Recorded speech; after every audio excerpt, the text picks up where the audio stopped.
ایک ایسا لڑکا جس نے جنات کا مذاق اڑایا اور ایسی جگہ رکنے کے لیے مان گیا جہاں پہ واقعی جنات بستے تھے۔ پھر اس رات اس لڑکے کے اندر 13 الگ الگ جنات نے قبضہ کر لیا۔ پھر اس لڑکے کے ساتھ کیا ہوا؟ یہ سٹوری فہد نام کے لڑکے کی ہے جو فیصل آباد کے ایک علاقے میں رہتا ہے۔ اس کی فیملی میں وہ 5 لوگ ہیں جس میں اس کے امی ابو، اس کا بڑا بھائی اور اس کی بھابھی ہیں۔ یہ بات 2010 کی ہے جب فہد کی نئی نوکری لگی تھی۔ اس کا آفس گھر سے تھوڑا دور تھا تو اسے 2 جگہ بس بدل کے جانا پڑتا تھا۔ ایک دن ایسے ہی وہ اپنے آفس پہنچا، وہاں سب لوگ پریشان تھے اور آپس میں وہ کچھ باتیں کر رہے تھے۔ تو فہد نے اپنے دوست سے پوچھا کہ کیا ہوا، یہ لوگ اتنے پریشان کیوں بیٹھے ہیں؟ اس کے دوست نے بتایا ہمارا آفس اس بلڈنگ میں ہے، اس کے سب سے نیچے والے فلور میں 3 دن سے کسی پرچھائی کو دیکھا جا رہا ہے۔ یہاں پہ جو بلڈنگ کا واچ مین بیٹھا ہوتا ہے اسے بھی ہر رات 2 بجے کے قریب نیچے ہال میں کسی کی پرچھائی بیٹھی نظر آتی ہے، جس کی کمر گارڈ کی طرف ہوتی ہے اور اس کا چہرہ اندر بلڈنگ کی طرف ہوتا ہے۔ لیکن حیرانی کی بات یہ ہے کہ نیچے والا پورشن پچھلے 7 سال سے ایسے ہی بند پڑا ہوا ہے اور نہ ہی وہاں پہ کوئی نیو آفس کھلے اور نہ ہی اس بلڈنگ میں رات 2 بجے تک کوئی آفس کھلا ہوتا ہے۔ تو سبھی لوگ بول رہے تھے کہ رات کو جو نظر آتا ہے وہ جن ہے۔ یہ سن کر فہد ہنسنے لگا اور بولنے لگا کہ تم بھی کسی کے کیے ہوئے مذاق کی وجہ سے ڈر رہے ہو۔ ایسی کوئی چیز نہیں ہوتی، اگر ایسی چیز کوئی ہوتی بھی ہے تو مجھے کبھی محسوس نہیں ہوئی۔ جب فہد یہ بات کر رہا تھا تو اس کا باس سن کر سیدھا فہد کی طرف آیا اور اسے کہنے لگا کہ تمہیں ڈر نہیں لگتا ان سب چیزوں سے؟ فہد نے کہا کہ میں کیوں ڈروں ان چیزوں سے جو چیز ہوتی ہی نہیں ہے۔ یہ سن کر فہد کے باس نے جواب دیا کہ ٹھیک ہے، پھر پتہ لگواؤ کہ واقعی نیچے والے فلور میں جن ہے اور آج رات تم اسی فلور میں رکو گے اور صبح ہمیں بتاؤ گے کہ ایسا سب کچھ اصل میں ہے یا نہیں، کیونکہ ہم بھی ایک بڑا آفس ڈھونڈ رہے ہیں اور تم جانتے ہو کہ نیچے والا فلور کافی اچھا ہے۔ اگر وہاں سچ میں جنات نہیں ہوئے تو ہم لوگ نیچے والے آفس میں شفٹ ہو جائیں گے۔ یہ سن کر فہد تھوڑا ڈر گیا اور اس نے ہمت کر کے بولا کہ نہیں، وہاں کیوں رکوں؟ تو باس نے کہا کہ اگر تم وہاں رکو گے تو میں تمہاری سیلری ڈبل کر دوں گا اور یہ ڈبل تب تک رہے گی جب تک تم اس آفس میں کام کرتے رہو گے۔ پھر باس نے یہ بات سبھی کو کہہ دی کہ جو فہد کے ساتھ رکے گا اس کی سیلری ڈبل ہو جائے گی۔ اب 5 لوگ فہد کے ساتھ رکنے کے لیے تیار ہو گئے اور اپنے گھر کال کر کے کہنے لگے کہ آفس میں آج زیادہ کام ہے، اسی وجہ سے وہ صبح ہی آئیں گے۔ فہد نے بھی اپنے بڑے بھائی کو کال کی اور اسے بتایا کہ آج آفس میں میٹنگ ہے اور وہ آج رات کو آفس میں لیٹ ہو جائے گا، تو اسی وجہ سے وہ صبح گھر آ جائے گا۔ فہد کے گھر والے کچھ دیر بحث کرنے کے بعد اس کی بات مان گئے۔ اب جیسے جیسے شام ہو رہی تھی، وہ لوگ جو فہد کے ساتھ رکنے کے لیے تیار تھے ان میں سے اب 4 لوگوں نے منع کر دیا کہ ہمیں عجیب لگ رہا ہے، ہم نہیں رکیں گے۔ اب فہد اور اس کا دوست سلمان ہی بچے تھے۔ رات ہوئی، باس نے نیچے والا فلور کھلوا دیا اور ان دوستوں کے لیے وہاں کچھ کرسیاں رکھوا دیں کہ وہ رات بتا سکیں۔ اب رات کے 12 بج چکے تھے اور اس بلڈنگ کے سبھی آفیسز خالی ہو چکے تھے۔ فہد اور سلمان ابھی نیچے والے فلور میں بیٹھے ہوئے تھے۔ پھر وہ دونوں بلڈنگ سے باہر نکلے اور کچھ کھانے کے لیے باہر چلے گئے۔ وہ دونوں 1 بجے واپس آئے اور کمرے کے اندر بیٹھ گئے۔ اس پورے فلور کی لائٹس آف تھی، بس آفس کی لائٹ آن تھی جہاں وہ لوگ بیٹھے تھے۔ ابھی کچھ ہی دیر گزری تھی کہ اچانک اس کی آفس کی لائٹ بند ہو گئی اور کچھ دیر بعد وہ خود بخود جل بھی گئی۔ پہلے تو انہیں لگا کہ کوئی لائٹ کا ایشو ہوگا، پھر انہیں آفس کے باہر کسی کی چلنے کی آواز آنے لگی۔ وہ آواز ایسی تھی جیسے کوئی باہر سیڑھیوں پہ چل رہا ہو۔ پہلے تو یہ دونوں ڈر گئے، لیکن پھر انہوں نے ہمت کی اور آفس کے باہر نکل کے دیکھنے لگے۔ باہر بہت زیادہ اندھیرا تھا اور بلڈنگ کے باہر لگی لائٹ سے ہلکی سی روشنی آ رہی تھی۔ یہ ارد گرد دیکھ رہے تھے، لیکن اچانک ان کی نظر جب سیڑھیوں پہ پڑی تو جب انہوں نے دیکھا تو وہاں کوئی بیٹھا ہوا تھا۔ اندھیرا اتنا تھا کہ بس انہیں ایک ہی پرچھائی نظر آ رہی تھی اور اس سے ایسا فیل ہو رہا تھا جیسے کوئی بیٹھا ہوا ہے۔ سلمان تو اس کو دیکھ کے ڈر گیا، لیکن فہد بولنے لگا کہ کون ہے وہاں، تو یہاں کیا کر رہا ہے؟ فہد یہ سب بولتے ہوئے اس کے پیچھے پیچھے جا رہا تھا اور سلمان فہد کو پیچھے سے آواز دے رہا تھا کہ فہد رہنے دو، ہم صبح باس کو بول دیں گے کہ یہاں جنات ہیں۔ لیکن فہد نے کہا کہ رک، یہ کوئی جنات نہیں ہے، یہ مذاق کر رہے ہیں، کوئی اور ہے جو ساری بلڈنگ والوں کو ڈرا رہا ہے، یا وہ جو بھی مخلوق تھی وہ ان کی طرف بھاگی آئی اور ان کے بیچ سے گزر گئی۔ اب ان دونوں کو ڈر لگنے لگا اور یہ دونوں ڈر کے مارے بلڈنگ سے باہر بھاگے۔ باہر واچ مین بھی ان دونوں کو دیکھ کر سمجھ گیا تھا کہ انہوں نے کسی مخلوق کو دیکھ لیا ہے۔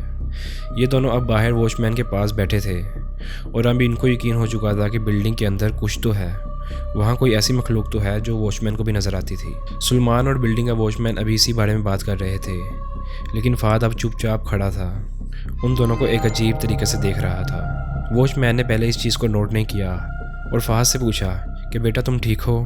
لیکن فہد کچھ بول نہیں رہا تھا، وہ بس اس کی طرف دیکھی جا رہا تھا۔ واچ مین سمجھ گیا تھا کہ اس کے ساتھ کوئی عجیب پریشانی ہونا شروع ہو گئی ہے۔ اس نے فہد کی یہ حالت دیکھ کے فہد کو بیٹھنے کے لیے کہا، لیکن فہد اسی وقت بھاگ کر بلڈنگ کے اندر چلا گیا اور اسی جگہ بیٹھ گیا جہاں وہ سایہ بیٹھتا تھا۔ وہ واچ مین اور سلمان باہر ہی ڈڑے کھڑے ہوئے تھے۔ وہ دونوں سمجھ چکے تھے کہ فہد کے اوپر کوئی مخلوق کا قبضہ ہے۔ وہ دونوں ابھی اسی بارے میں بات کر رہے تھے کہ ہمیں فہد کو اندر سے باہر نکالنا ہوگا۔ تبھی انہیں بلڈنگ کے اندر سے آواز آئی۔ وہ آواز فہد کی تھی، لیکن اس کی آواز کے ساتھ ایک اور آواز بھی تھی جو انہیں بول رہی تھی کہ اگر اس کو بچا سکتے ہو تو بچا لو۔ یہ دونوں بہت زیادہ ڈر گئے۔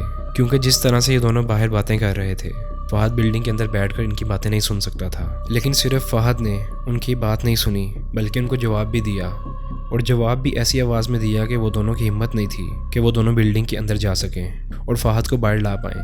کچھ دیر یہ لوگ باہر کھڑے رہے، پھر ان کو کچھ ہی دیر بعد بلڈنگ کے اندر سے بہت زیادہ لوگوں کے ہنسنے کی آواز آنے لگی، اور وہ سب آوازیں اتنی خطرناک تھیں کہ سلمان اور وہ واچ مین دونوں بلڈنگ سے بھاگ گئے۔ فہد وہ ساری رات اسی بلڈنگ کے اندر اکیلا بیٹھا رہا۔ صبح ہوئی تو سبھی لوگ بلڈنگ میں آنے لگے، لیکن کوئی بھی بلڈنگ کے اندر نہیں جا رہا تھا کیونکہ فہد ابھی بھی سیڑھیوں کے پاس بیٹھا ہوا تھا۔ سبھی لوگ باہر کھڑے بات کر رہے تھے۔ فہد جس آفس میں کام کرتا تھا اس کا باس بھی آ چکا تھا۔ تبھی ایک لڑکا جو کسی اور آفس سے تھا وہ آگے فہد کے پاس گیا اور اسے بولنے لگا کہ اٹھ بھائی، یہ تو نے کیا ڈرامہ لگا کے رکھا ہوا ہے۔ تب بھی فہد نے ایک عجیب سی نظر سے اس کی طرف دیکھا اور اسے کہنے لگا، کیوں شایان، آج تو جلدی آ گیا آفس؟ تیرے گھر میں پیسوں کا مسئلہ چل رہا تھا، ٹھیک ہوا کہ نہیں؟ بتا مجھے۔ اب یہ سب سن کر وہ لڑکا بہت زیادہ ڈر گیا کیونکہ آج وہ پہلی بار فہد سے ملا تھا اور نہ ہی وہ دونوں ایک دوسرے کو جانتے تھے، اور یہ پیسوں کے مسئلے والی بات صرف اس کے گھر والوں کو ہی پتہ تھی اور اس کے علاوہ کسی کو نہیں پتہ تھی۔ اب یہ سب چیزیں ہوتی دیکھ فہد کا باس آگے آ گیا کیونکہ اس نے ایسا ہوتا پہلے بھی دیکھا تھا جب وہ ایک گاؤں شادی پر گیا تھا۔ وہ آگے گیا اور اس نے فہد کے کاندھے پر ہاتھ رکھا اور بولا کہ فہد کے گھر والے پریشان ہیں تو آپ اسے گھر جانے دیں۔ ابھی یہ بولا ہی تھا کہ فہد زمین پر گر گیا اور بے ہوش ہو گیا۔ سب لوگوں نے اسے اٹھایا اور بلڈنگ سے باہر لے گئے اور واچ مین کے کمرے میں لٹا دیا۔ کچھ دیر بعد جب اسے ہوش آیا تو وہ کہنے لگا کہ سر آپ آگے، میں رات کو یہیں پر تھا لیکن یہاں کوئی جنات نہیں ہیں، لوگوں نے بس باتیں بنائی ہوئی ہیں۔ سب فہد کی باتیں سن کر حیران تھے کیونکہ اسے کچھ بھی یاد نہیں تھا جو وہ بھی کر رہا تھا۔ پھر باس نے کہا کہ فہد آپ گھر جاؤ اور کچھ دن ریسٹ کرو، ہم لوگ آج ہی آفس شفٹ کر رہے ہیں تو آپ بعد میں نیو آفس میں ہی آنا۔ فہد وہاں سے گھر کے لیے نکل گیا، وہ باہر نکلا اور آگے اسٹور میں جا کر بس میں بیٹھ گیا۔ ابھی کچھ دیر ہی گزری تھی کہ اس کی نظر بس کے شیشے پر پڑی، اسے شیشے سے اپنے پیچھے کا ریفلیکشن نظر آنے لگا۔ اسے لگا کہ اس کے پیچھے کوئی عورت کھڑی ہے جس کے بال جلے ہوئے ہیں۔ فہد نے ڈر کے دیکھا تو وہاں کوئی نہیں تھا، بس پیچھے ایک لڑکا کھڑا تھا۔ اس نے دوبارہ شیشے میں دیکھا تو اسے پھر سے شیشے میں اپنے پیچھے وہی عورت نظر آئی، اور اس وجہ سے محسوس ہو رہا تھا کہ اس عورت کا ہاتھ آہستہ آہستہ اس کی طرف بڑھ رہا ہے۔ تبھی فہد کے کندھے پر کسی نے ہاتھ رکھا اور فہد ڈر کے مارے چلا کر اپنی جگہ سے اٹھا۔ جب اس نے پیچھے دیکھا تو ایک لڑکے نے اس کے کندھے پر ہاتھ رکھا تھا اور وہ بول رہا تھا کہ بھائی آپ کا پرس گرنے والا ہے۔ ایسے ہی فہد جب گھر پہنچا تو اس کے ابو اور بھائی اپنے کام کے لیے نکل رہے تھے۔ فہد نے انہیں کچھ نہیں بتایا، بس ان سے مل کر گھر کے اندر چلا گیا۔ گھر اس وقت اس کی امی اور بھابھی ہی تھی۔ فہد ان سے مل کر اپنے کمرے میں چلا گیا۔ ابھی وہ کمرے میں گیا ہی تھا کہ اسے بیڈ کے پاس وہی لڑکی کھڑی نظر آئی، اور اس بار اس کا چہرہ پہلے سے زیادہ خوفناک تھا اور بال جلے ہوئے تھے۔ فہد اسے دیکھ کر ڈر گیا اور چیخنے لگا کہ امی یہ میرے کمرے میں کون ہے؟ اس کی امی اور بھابھی دونوں کمرے میں آئی تو فہد نے بنا پیچھے دیکھے ہی اشارہ کیا کہ وہ بیڈ کے پاس کون کھڑی ہے۔ بھابھی نے فہد کو جواب دیا کہ وہاں کوئی نہیں ہے، کس سے ڈر رہے ہو تم؟ لیکن فہد کو پورا یقین تھا کہ کوئی تو تھا وہاں پر۔ پھر اس کی امی نے کہا کہ تو رات کو سویا نہیں ہے اس لیے تجھے ایسے وہم ہو رہے ہیں، کھانا کھا اور سو جا۔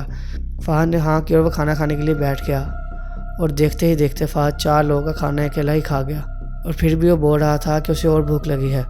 فہد کی بھابھی کو اس کا یہ رویہ تھوڑا عجیب لگا کیونکہ پہلے کبھی اس نے ایسا نہیں کیا تھا۔ پھر فہد کے گھر کے نمبر پر اس کے باس نے کال کی۔